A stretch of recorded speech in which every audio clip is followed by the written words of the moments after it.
Chiefs recorded season lows in total yards and passing yards in Sunday's game at Denver, and the Broncos won time of possession, and yet the Chiefs recorded their most lopsided victory of the season, 43-16. It happened because every phase contributed. Defense, special teams, and the offense all produced touchdowns. We talk about it on SportsBeat KC, the Kansas City Star's daily sports podcast. It's Monday, October 26th, and I'm Blair Kerkhoff. Sam McDowell, Herbie Teope, Vahe, Gregorian, and Sam Mellinger joined me after the game to break down the victory.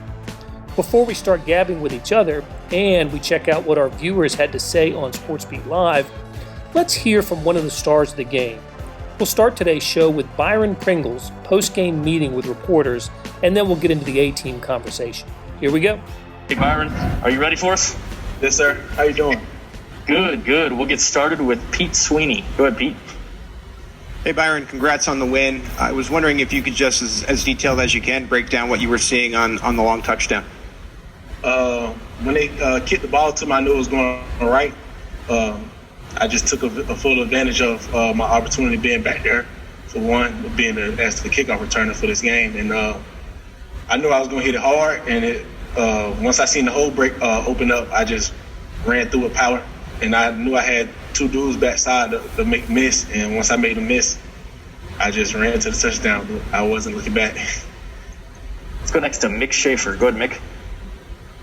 Byron, I got to ask if you're inspired by Phillip Brooks and your K-Staters yesterday in the Sunflower Showdown and all those kickoff or kick returns. Yes, sir. I've been watching Phillip Brooks since last year. Him and Josh Youngblood. And once I seen that record he broke yesterday, he had two returns for 189. And I'm like, man, he's something special. And it's good. Kansas State still keeping the thing rolling and keep going 1-0 every week. Next to Matt Derrick. Go ahead, Matt. Hey, Byron, I wonder if you could tell us what you saw on the punt that you were able to down inside the one, and how much have you guys been putting attention on that the last few weeks with having so many touchbacks going into the end zone? We never stop working on it, and me especially, because like last year in the Super Bowl, I missed one in the Super Bowl, and I told myself next time I'm able to throw it back into the field of play, I'm gonna do the best I can to get it back to my other 10 players on the field. And when the returner was blocking me, I knew he wasn't gonna block me for that long. And once I seen the ball take a bounce, I knew it was coming back towards me, so I just picked it up, and I was so happy I made that play. And I know Coach Toe was happy too, because I missed a lot of them. Let's go next to Blair Kerkhoff. Go ahead, Blair. Byron, you had the big reception at Buffalo last week, and now the special teams play today. I just want to know, how important is it for you to take advantage of these opportunities? Opportunity is something I always take full advantage of. Coming in, going to JUCO, I took full advantage of that opportunity. In playing, being able to play for Bill Snyder, I took full advantage of that opportunity. Not only just as a football player, but as a student as well, getting Big 12 Commissioner Honor Roll and coming in here in Kansas City and having an opportunity. To me, this an opportunity being able to come here and showcase my talent. And whenever my name called, I'm just going to give it my all. We've got time for a couple more guys. We're going to go Nate and then Adam. Go ahead, Nate. Hey, Byron, I just wanted to ask you, what was the best or favorite thing you heard from your teammates after your kickoff return for a touchdown? Oh man, you run like a horse, man. You hit that thing, you hit it fast. And that's something I always do in practice, and it just translated to the game. Every time I'm back there in practice, I hit it hard, because I never know when my name will be called to go back there and return. Adam Teicher to close us out. Go ahead, Adam. Hey, Byron, after the plays you made, just curious on special teams, just curious whether you felt like you left anything out on the field tonight, or are you pretty satisfied with that you took advantage of all the opportunities you had today? I'm not satisfied. When the dude muffed the punt, I wish I would have been able to recover that. And that's about it. I wish I would have took advantage of that muff punt and recovered it for our team. Hey, welcome to SportsBeat Live, where the folks who cover the Chiefs for the Kansas City Star talk about the team, the game, and we do it among ourselves, and we do it with you as well. So send us your questions and comments, and we will talk about the Chiefs' 43-16 victory over the Denver Broncos today, and we'll do it with folks like Vahe Gregorian and Sam Mellinger. They're in the house right now. What's up, guys? Well, of course, I just I saw one guest for a second. Is he? Oh, we'll get to him in just a moment. I just wanted to say hello to you guys. It took whatever words I had. They got replaced when I saw that sweet face. Also joining us is Herbie Teope. Herbie, how you doing tonight? There he is. Larger than life, Herbie Teope. Apparently can't. Oh no, he's just staring at us. All right, Beth is going to get that fixed. I know she will. And we'll also be joined by Sam McDowell here in a little while. So, Beth, let me know when we get Herbie. We can hear Herbie because we cannot do a show without Herbie Teope. So, all right, guys, let's. So you're looking at the final stats. You see where the Chiefs accumulated a season low 286 yards. Patrick Mahomes 200 yards passing. I don't know if that's a season low, but he kind of had to rally. He had to rally to get to that. The Chiefs had an offensive void in the second and third quarters, at least getting into the end zone, and they win a game more decisively than they've won a game this season. So, what do we say about these Chiefs? Let's start with you, Melly.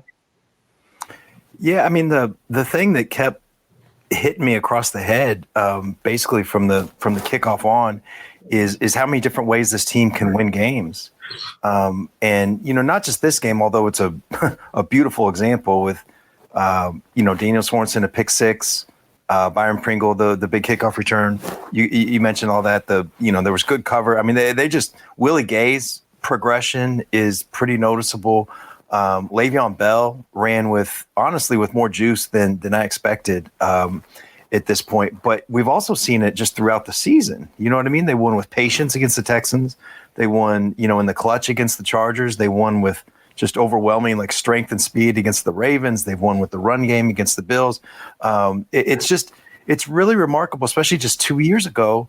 It was like threading a needle, and Mahomes had to be great. And then you just hope at the end, and this team just has so many different ways to do it. It's pretty striking. We say, Vahe. I'd say the same thing. I really like how Sam cataloged it through the season because that really is a great kind of spectrum of how it's played out. I was pretty cognizant of just the last 2 weeks in particular, the way they inflicted the run game last week on the Bills. And then today, I mean, really, the Broncos kind of got what they wanted in the Mahomes context. I mean, there was this 10-minute and 6-second period in the second quarter where Mahomes didn't get on the field. But unfortunately for the Broncos, that's where they lost the game, too, with the Sorensen play and the Pringle play. And so I guess Sam and I were in touch during the game, and I think are both coming away with the feeling of just how many different ways they can do this. Blair, I was thinking of your English literature background and the little Shakespearean concept of how many ways can I beat thee? Let me count them. So it just keeps kind of happening that way. And look, and the bigger point really is that they just are. It was complementary football. That's become a part of their game. The special teams had been a little bit of a strange disappointment a lot of the season, and today that wasn't the case. And Blair, your story on Byron Pringle got into this too, not just the 102-yard return, but down on that ball inside the one. That was the drive that ultimately became the Sorensen interception return. And so anyway, it's just pretty impressive. And I looked this up, and this was the most lopsided win in Denver since 1966.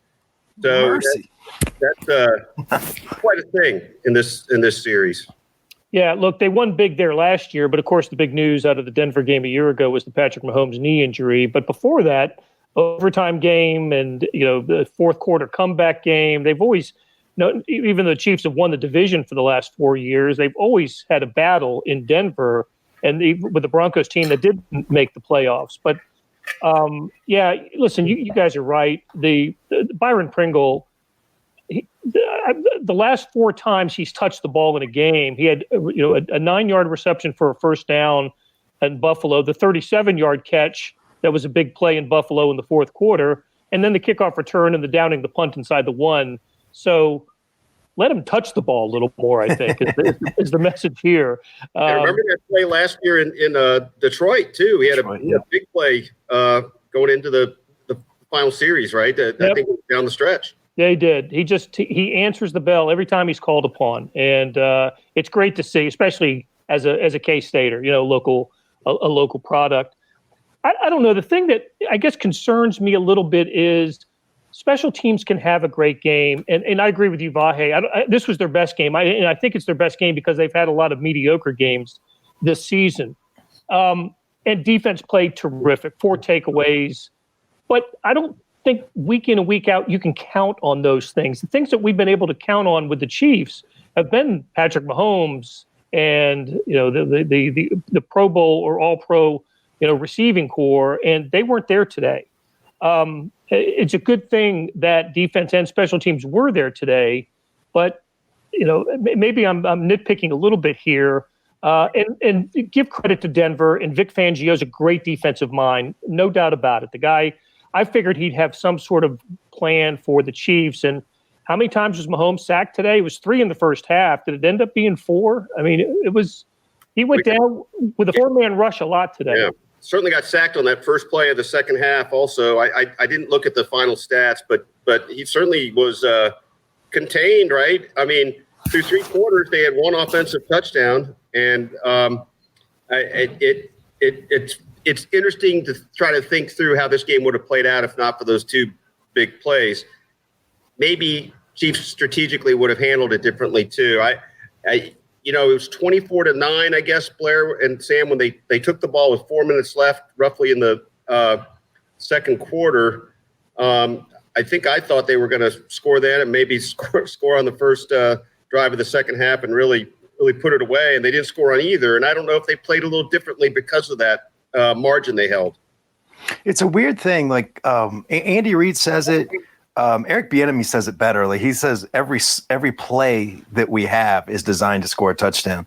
I mean, they are aggressive, but there's a long, and not just since Mahomes has been the quarterback, basically since Andy Reid has been here, it seems like when the Chiefs get a big lead, they kind of go vanilla and they don't pour it on. And that's probably a thing. That's a good problem to have. It means you're getting big leads, right? But I don't know how much of it was like that game situation, because that has been a trend, and how much of it is just like subtle execution stuff. Like there were 2 plays that really stuck out to me. One, Jeff Schwartz, if people are on Twitter, Jeff Schwartz broke this play down perfectly. It was that 3rd and I think 4 sack that Chubb got. And his point was that Le'Veon Bell just needs to turn his head around and look for the pass. And Mahomes was cocked and ready to throw it, but Le'Veon wouldn't turn around, so he just took the sack.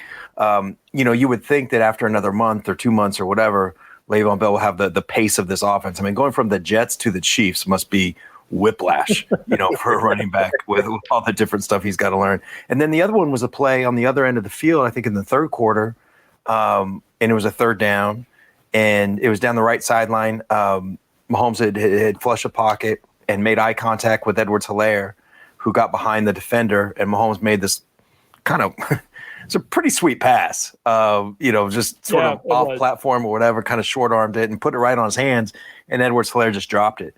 If you get those 2 plays, we're talking about 8 more points, and I don't know how much it still wouldn't have. They had other issues. I'm not trying to say otherwise, but I think some of that stuff would have been cleaned up with just those 2 plays. Yeah, I agree. It is kind of funny. One quick thought on this, just overall, and sorry to interrupt, Blair. We're watching them function in snow and 15-degree temperature. They're supposed to just do what they do. And, I get it. They're pros, and they have dealt with these kind of situations before. But I do wonder how much that's a factor in how today played out, too. I mean, we can't really tell exactly how it would have been otherwise. We don't know, but it's just something I think of. Yeah, and I do keep going back to this thought that I've had a few times over the last 3 years when it's, they can't beat man or they can't beat, deep coverage or whatever. And I keep thinking, like, if your biggest concern about the Chiefs is the offense, like, you're good. Just wait that out. It'll be fine. Well, I wonder how many teams in NFL history scored 43 points and went as much as 0 for 8 on third down conversion. Yeah, right. That's amazing. Okay, we got Sam McDowell here. What's up, Sam? What's going on, guys? And I believe we have. No way. Yeah. I'm thinking we've got Herbie Teope. Herbie, are you there? No. Can't hear you, Herbie. God, he can hear us though. That's a plus. That's some progress. You hear us? Just hold up like cue cards or something, bud. Oh man, this kind of reminds me of like when Chris Owens and was it 2018? Like he just could not get a hit for his life, and they just kept trotting him back out there. Just kept trying. Like someday it's going to happen. This guy's going to break through. That's what we're doing with Herbie here. He's really going to the cue cards. I like this. Needs to happen. Yeah. Oh, sweet, buddy. We miss you too. Yeah. Sorry, Herbie. Well, hang on. Listen to us anyway and tell us where we go off track here. Sam McDowell, what did so you wrote about the defense. So he's gone. but he's listening. Yeah, I mean, probably not. I guess what's weird about this game is there were a lot of weird plays in it, but still after a 43-16 game, I thought it all centered just towards one thing. So I didn't feel like there were a ton of storylines maybe that came out of it. So it's probably a little bit similar to, things that Vahe and Sam touched on before I hopped on here. But, obviously they found a way to win when they didn't need Patrick Mahomes to be great. But what was relevant to me is 2 weeks ago, this defense basically said, we're going to need you to be great this week. Go ahead and take care of this week. And in the past, we've seen that become a trend. And now after they had a bad game, it didn't multiply into 2 or 3 or 4. It was one bad outing against the Raiders. And the next 2, the defense has been back to being really good. They only had 206 yards to the Bills last week. And then today, I know the yardage may not apply, but first of all, they had to play 2 extra possessions of defense because they had a pick 6 and they had a kickoff return for a touchdown. So they're on the field a lot today. So I don't think the yards is a really quite fair statistic to judge how the defense played. They forced 4 turnovers. They sacked Drew Lock 3 times. So to me, the defense was good in back-to-back weeks after a week in which they were the worst. There's some advanced metrics, and I got into this a little bit, but like Football Outsiders, which I know Melly uses as well, says that this defense is better than it was in 2019. And there's some other stats that also show that these guys are already better than they were in 2019. I think that looks like it too. I do too. I love the metrics, but I think it's, it's still got to match up sometimes, and you feel better about it when it matches up what you see. Like scoring is. This has been a big topic right around the league. Scoring is that's a good the point. Highest scoring league. In years, and except for the Raiders game, which is just, the anomaly. If we're looking at the whole season, they've allowed 20 or fewer in every game. That's pretty crazy. That's pretty crazy for a team to be able to do. I keep waiting for them to be exploited by their issues in the run game, but in the end, it hasn't really hurt them quite that much. Today is a good example, right? They gave up some big runs. Some of those, like, I don't know if they technically qualify as chunk yards, right? But it seemed like Phil Lindsay was getting some pretty good runs, and it's just they still shut him down.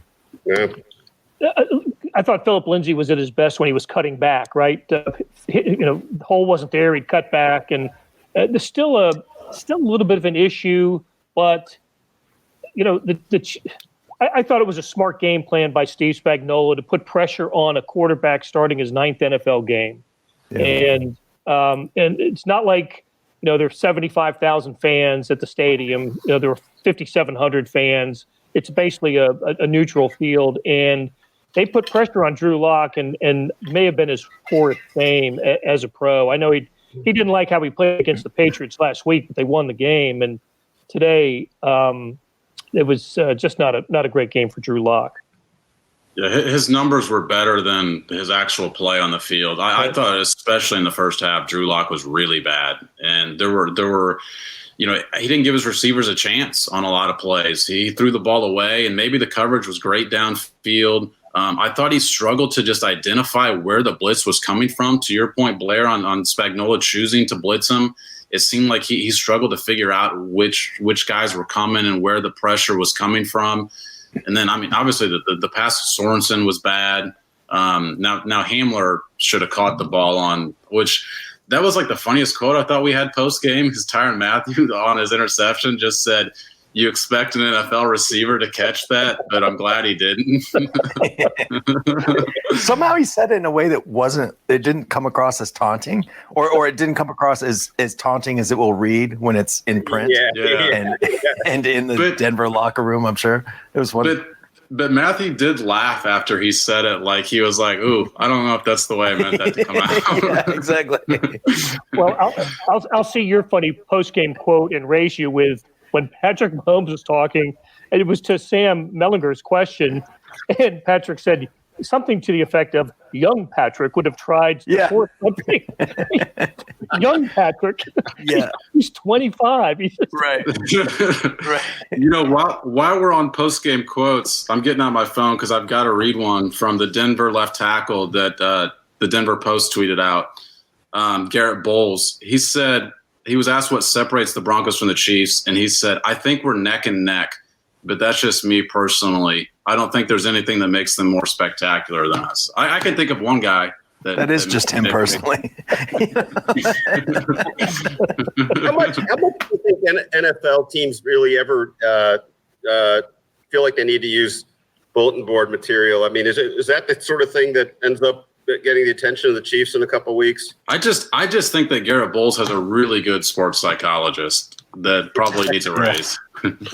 Hey, listen though, if you're playing the line, you felt like you played with the Chiefs if you're the Broncos, right? From a total yard standpoint. That's a fair point. Yeah. I mean, don't you physically matched up against the Chiefs? So yeah, but I do think those numbers are skewed by those two big plays. They got two less offensive possessions. The yards per play still favors the Chiefs. Right? Yeah, by a little bit. Yeah, there is like a like when you play pickup basketball, if you get somebody on the court that's like got the delusional confidence, you know what I mean? Like the just unnecessary delusional confidence guy. He's the worst guy on the field or on Give the us court. a name. Give us a name. There was Rudolph way back in the day, but now, like if you're like you don't get to be a professional athlete unless you have delusional confidence at some point in your life. Like I mean, that's good for him. Good for Garrett. Where does this fit in with the only time I play pickup basketball with you and you hit everything for free? Where does that fit? You gotta keep shooting, no matter what, man. Herbie reminds us that the Broncos only had one explosive play, 20 yards or more. So a good point by Herbie. Hey, it's Blair. We have a special subscription offer for SportsBeat KC listeners, unlimited digital access to the Kansas City Star's award-winning sports coverage. Sign up now for 1 year of Sports Pass for access to all the sports news, features, and columns presented on the kansascity.com site, and it's only $30. That's a 40% savings off our regular rate. Your subscription will automatically renew after the initial term at $50 unless you tell us to cancel. Your subscription helps support the sports coverage of kansascity.com and the Kansas City Star, and that support has never been more important. Please visit kansascity.com/SportsBeatKC offer to get this special offer. And as always, thanks for listening. How about general impressions, Herbie? I just thought interesting game for a lot of reasons. Chiefs played without Sammy Watkins again, without Mitchell Schwartz for the first time, and missed his first start in 9 years, and yet they had their most lopsided outcome of the season. It was an impressive win, complete domination, and a 10 straight win over the Broncos. Andy Reid now 27-4 versus the AFC West since the start of the 2015 season. to Sam's point, because even though y'all couldn't see or hear me initially, I was listening to what Sam was saying. Garrett Bowles, wow, man, that's a really bold statement.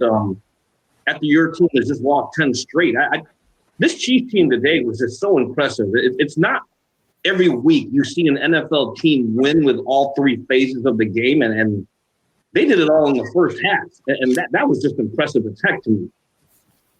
Kyle Coffey says time for the NFL to give this defense the respect they deserve. They are absolutely shutting teams down. They had one bad game where they had coverage mishaps against Vegas, but that's been it. I agree. I will say this, though, Blair, to Vahe's point earlier, because I heard him say about if I have any concerns about this, and it's going to go back to Melly, because Melly always says this, it seems like every Thursday on our Thursday shows, the run defense. I mean, when you peel everything back, I mean, 177 yards rushing allowed, that's a lot of friggin' yards, man. I mean, the Chiefs entered this game ranked 30th in the league, and they were only allowing 145. So now it's 177 they just gave up. So I'm sure their ranking is going to drop even more. And how much further can you drop? You're going to face a team eventually, especially when you start getting near the playoffs. The Steelers run the ball. The Titans run the ball. And we're at the midpoint of the season, and you'd like the issues to be addressed for the stretch run. And I think stopping the run has got to be a concern here. But to sort of counterpoint that, because we have been talking about this for 2 years, the evidence is sort of there that they don't need to fix this, do they? I mean, based on what the fact that the defense was still top 10 in points allowed this year, they finished, the last 8 games of last year, including the playoffs, top 10 in points against. And teams have been running all over them the entire time. I think they've sort of decided this is the weakness that they're okay with right now. Well, they haven't paid the price for it. I mean, it hasn't cost them, right? To your point, Sam. I mean, that's true. It was 5.4 yards a carry. The Raiders, though. The Raiders, they had 7 explosive plays, 6 of them coming through the air. The Raiders was the passing game, though. The Raiders are the only team that have passed for 300 yards against them. Hold up, I'm going back here because I know the Raiders put up some yards also on the ground. All right, while you're looking, Herbie. Rushing, 2 touchdowns. What was the total? 24 yards rushing and 2 touchdowns. Okay. David Everling says Nick Keiser was having a miserable day until the catch late in the game, which looks suspiciously like the one he dropped against the Raiders. I had the same thought. Yeah. I was feeling bad for Nick Keiser after losing the fumble. But he had a key block on the Pringle touchdown return as well, kickoff return. And it was nice to see him with a long reception later in the game. Good for his confidence. TV cameras caught Nick Keiser over there, and as Melly likes to say, someone needs a hug. And at that point, after the Broncos scored, the TV camera panned immediately over to Nick Keiser, and he's on the sideline, and nobody was around him. I felt kind of bad for him. He needed that play, though, to boost his confidence. Brian Johnson with a Wildcat logo says, been calling it for 3 years. Pringle has better kick return instincts than the stats starter, which is McCole Hardman. Showed him today. That was impressive. It was well blocked, but one good move and he was gone. And this is what he did in college. He returned a kick for a touchdown each of his 2 years at Kansas State. And tell you what, when you draft a Kansas State wide receiver who's had some time returning kicks, you're going to get somebody who knows how to do that. And that was a heck of a play.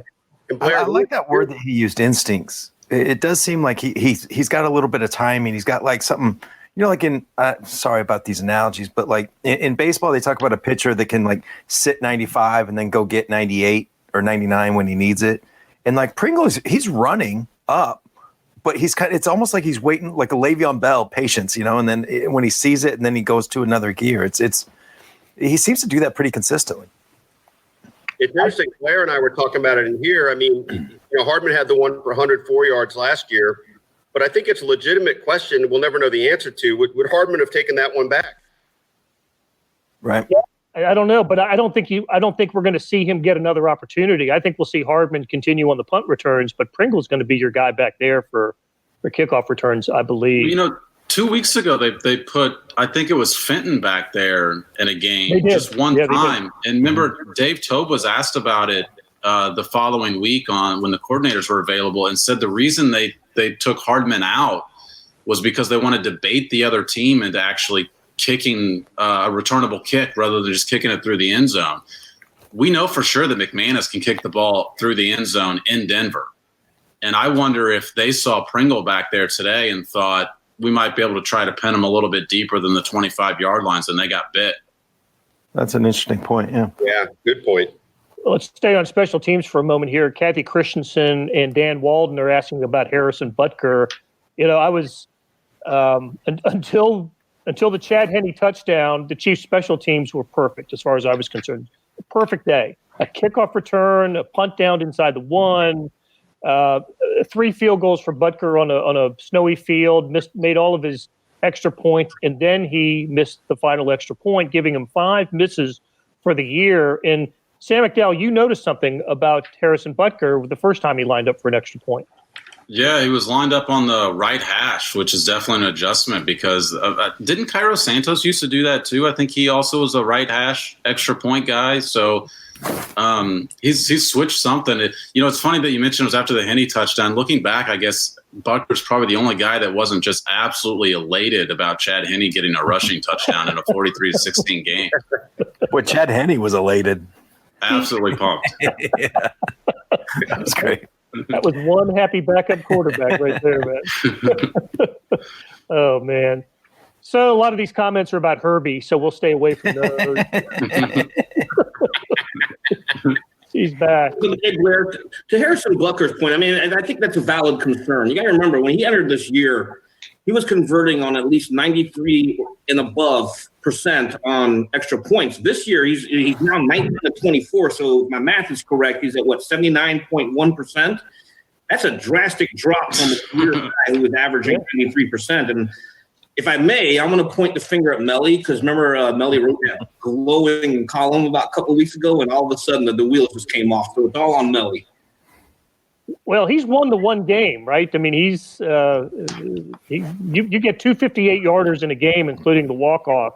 You've done your job. So that's when Melly wrote the column. That's right. Yeah. Better move, man. Get it in when you can. Did Herbie just say if my math is correct as if he didn't actually already look that up? Yeah, that was subtle but easy to expose.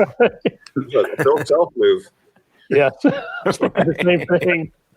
Brian LeBurge says Hardman looked good early today. Vahe and I were talking about the same thing in the office. It looked like there was a concerted effort to get McCole Hardman into the offense after basically not being persona non grata last week at Buffalo.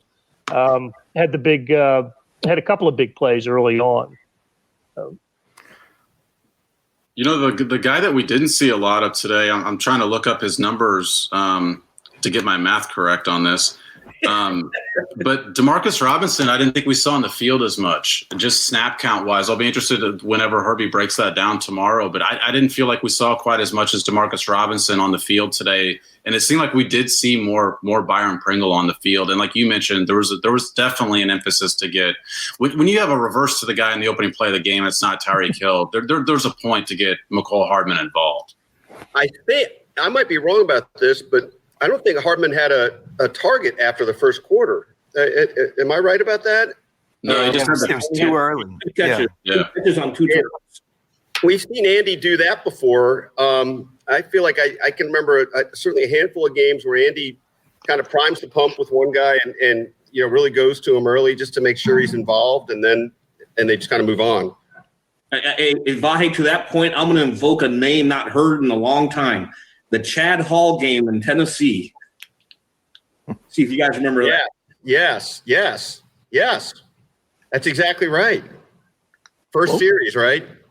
Yeah, like 6 straight passes to him or something like that. Barbara Hedrick wants to know if the Butker issue is tied to the new holder. I think we've asked Dave Tobesman asked that, and of course he denies that is an issue. But it is the new dynamic, right, for Butker this year.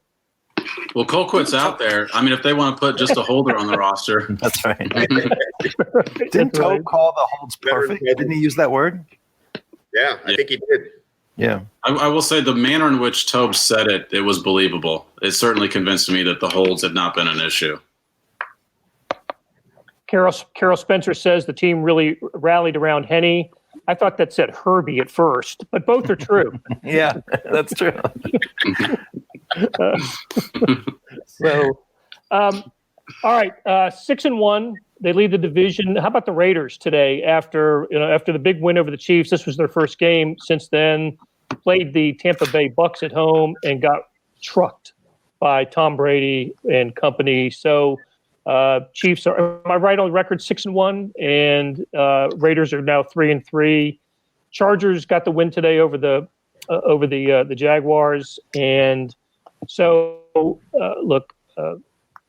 I thought that certainly the game that Chiefs fans were paying attention to were Steelers Titans. I watched a lot of that game, and as I'm watching it, I'm thinking, look, you're right, Herbie. You made the point. Steelers and Titans both can run the ball effectively, but I see the Chiefs beating both of those teams, and I don't know. We're almost halfway there, right? After they play the Jets next weekend, they'll play 8 games. Halfway through the season, I still see the Chiefs as the best team in the AFC. You guys with me? I think the Steelers are really interesting. I don't know. I'm not skeptical. I wouldn't use that word, but I wasn't sure what version of Ben Roethlisberger we'd see this year. But gosh, he looks really good. I mean, he'll make some interceptions every once in a while, but he looks really good. And they got Claypool has emerged and Smith-Schuster. I mean, they just got some guys, and that defense has been crushing people. The one thing I wonder about, of course, is they blitz. Their blitz rate is far and away the tops in the league, and we know what Mahomes usually does with blitzes. Yeah, exactly. Hey, let me get to a couple more questions before we get out of here. Brian LeBurge asked, did anybody ask Frank Clark about the flea flicker? We didn't get to talk to Frank Clark after the game, but that was one heck of a flea flicker right there. That was so funny. That was flicked to the moon, man. The video camera that was on Melvin Gordon's face, as soon as he flipped the ball back, you see how wide his eyes got. He's like, oh, I just threw that over the shoulder. Yeah, that was not a good play. I really wanted to see Frank Clark's touchdown celebration if he busted loose there. Man. Yeah. That's a good call. And Steve Kidwell asks, the pick six, was it a bad throw or a good read by Dan or both? I think it was a combination of several things, both of those things. And who got the rush? Who was in Anthony Hitchens? Hitchens. It was in Drew Lock's face. That was terrific. Put the pressure on Lock, and he turned it loose and didn't see where it was going. And Dan Sorensen has had 9 interceptions in his career. He had one last week in Buffalo and the one today. 3 of them have been returned for touchdowns. So Dan is an opportunist. You know what, Blair? Tyrann Mathieu basically said after the game that wasn't his assignment, that it was actually Tyrann Mathieu's guy. He said, because what he said was, if I break down that play for you, I'll basically be admitting that I missed my assignment on that. So I think that was Tyrann Mathieu's guy, and Sorensen cut in front and just read the play really well. And one of the other things that we'd love to hear, if all 5 of us could be dispersed throughout the locker room, we'd probably get a pretty good insight on what exactly happened there. Yeah. I took Tyrann differently than you, Sam. I thought he was saying that he would be given away, that he wasn't properly watching his guy in man-to-man if he because it was man coverage, yeah. Yeah, that's how I took it, but I might be wrong. But I see what you're saying. Okay. That could be. Okay, one more question. Daniel Sorensen, anyway, yeah. One more question. You're undefeated, as Therese Paylor would say. Right. Peter Alden asked, what was up with not blocking Chubb twice today? I think, didn't Mahomes take his offensive line off the hook on that one? Mm-hmm. Only one of them. He said there was a miscue in the offensive line on one of the 3 sacks. Okay. Yeah. Listen, again, I'll repeat this. Vic Fangio is a great defensive coach, and I thought he had a good game plan for stopping Patrick Mahomes and the Chiefs. He just failed in other areas of the game today, like special teams and offense for the Denver Broncos. So all offense, yeah. Right. That was rough. All right. Listen, guys, it was great talking to you. Great questions from our audience. Appreciate it, everybody. And Herbie, what can I say? It was a minor miracle that we got you here today, and it's a new era. Well, Herbie, as long as he's reporting from home, will be larger than life every time. So because Herbie is here on Zoom and the rest of us are on another platform. So for Zoom Herbie and for other platforms, Sam Mellinger, Sam McDowell, and Vahe Gregorian, I'm Blair Kerkhoff. And Beth Welsh, our producer. Thank you so much, Beth. We will talk to you guys again on Thursday morning at 9:30 to preview the New York Jets game. Take care. That'll do it for today. Thanks to our production staff of Derek Donovan, Randy Mason, Beth Welsh, Jeff Rosen, Chris Fickett, and Savannah Smith. Tip of the cap to the A-team, Sam Mellinger, Vahe Gregorian, Herbie Teope, and Sam McDowell. For Talking Chiefs, you can read their stuff in the show notes and on kansascity.com. Hey, we got another deal for you, especially for those who want to deep dive into the Stars' terrific Chiefs coverage. For a limited time, you can subscribe to Sports Pass for 99 cents a month. That's right, 99 pennies a month. After 3 months, it auto-renews at $5.99 a month unless you cancel. How do you get it? Well, you go to kansascity.com/sportspass2020. That's kansascity.com/sportspass2020. Do you want more than sports coverage? I do. Check out the entire Kansas City Star product. Sports news, features, commentary, and analysis, the whole thing. You get all the stories written by my talented colleagues, plus additional news, sports, and business coverage with the e-edition. The details for all of these deals can be found at account.kansascity.com/subscribe. And if you're having trouble hunting down any of these offers, send me an email at bkerkhoff@kcstar.com and I'll get you to the right place. Whether it's the Sports Pass or the full subscription, you're getting and supporting the best sports and news coverage in Kansas City and helping us produce programs like Sports Beat KC. Thanks for listening, and we'll be back on Tuesday with another episode.